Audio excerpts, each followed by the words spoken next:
I've lived in this building for 3 years. 16 floors, old elevators, slow doors, weak lights.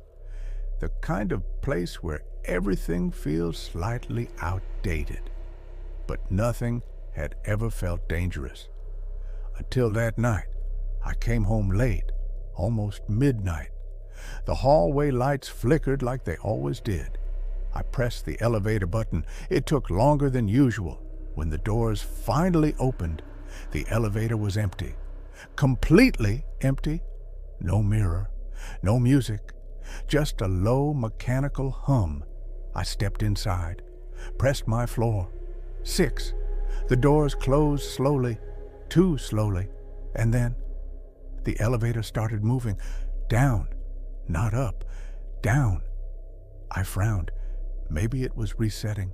Maybe someone had called it from below, but it didn't stop.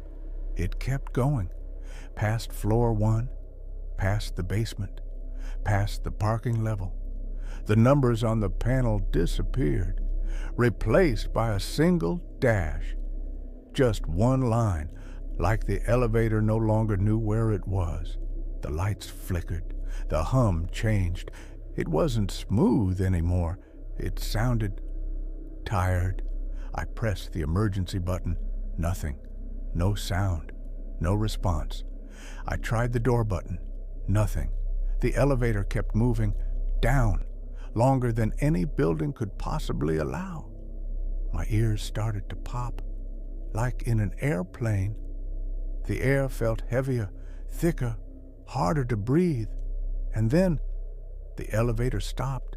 Suddenly, violently, the lights went out. Complete darkness. I couldn't even see my hands. I stood completely still, afraid to move, afraid to breathe. Then the lights came back, dim, flickering, and I saw something that made my stomach drop.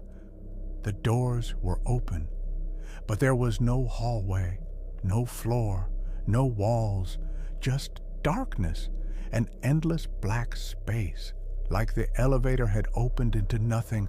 I didn't move. I couldn't.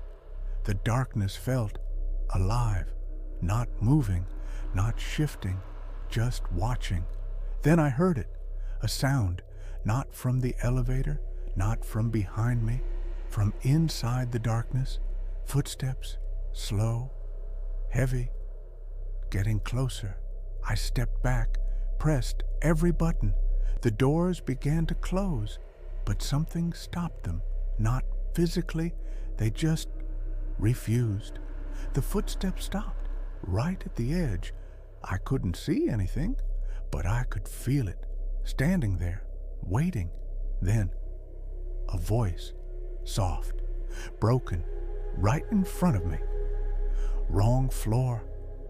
I shook my head. No, no, no. The doors finally began to close, slowly, painfully, slowly. As they closed, I saw it. Not a body, not a face, just a shape. Tall, too tall, bending unnaturally, like it didn't belong in any place with gravity. The doors shut completely. The elevator jolted and started moving again, up, fast, too fast. The lights went out again, then came back. Normal, bright, clean. The panel showed floor 6. The elevator stopped. The doors opened, and there was my hallway. Normal, silent, safe. I ran out. Didn't look back. Didn't breathe until I was inside my apartment. I didn't sleep that night. The next morning, I checked the elevator panel in the hallway. The lowest listed floor was the parking level. There was no record of any floor below that. No maintenance log, no emergency report, nothing. I told myself it was stress, exhaustion, hallucination, until 3 weeks later, when I saw a missing poster in the lobby. A man, 30 years old, last seen entering the elevator alone. Security footage showed him walking inside, but never showed him leaving. The camera cut to static the moment the doors closed. I stopped using the elevator after that. I take the stairs, 16 floors, every day. People think I'm paranoid, but I know something. That elevator doesn't always go where you ask it to. Sometimes it goes where it wants. And if you ever find yourself inside an elevator and the numbers disappear, don't panic, don't scream, don't step out, because some floors aren't part of this building and some doors don't open into hallways. They open into places that never let you leave. I thought that would be the end, that once I understood what happened, I would be safe. I wasn't, because after that night, I started noticing small things I couldn't explain, like how the elevator button for my floor sometimes felt warm, even when no one had touched it, like how the elevator door sometimes closed too slowly, as if they were hesitating, as if they were deciding. One evening, I was walking past the lobby and I heard it. The elevator arriving, even though no one had called it. The doors opened. The elevator was empty. The screen showed nothing, just the dash. I stood there for a long time. I didn't step inside. I didn't move. Then the doors closed again by themselves, and the elevator went down. I watched the number panel. It never showed a floor. It just kept the dash until it disappeared. A week later, I met a neighbor I had never seen before. He lived on my floor, but I didn't recognize him. He asked me something that made my blood run cold. "Have you ever been to the lower floor?" I asked him what he meant. He looked confused, then afraid. Then he said, "The floor below this basement." I told him it didn't exist. He nodded slowly and whispered, "That's what it wants you to believe." He moved out the next day.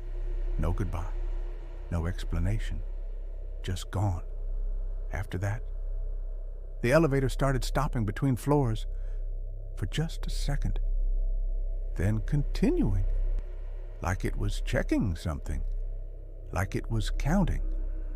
Sometimes when I stand inside it, I feel the pressure in my ears again, just for a moment, like it remembers.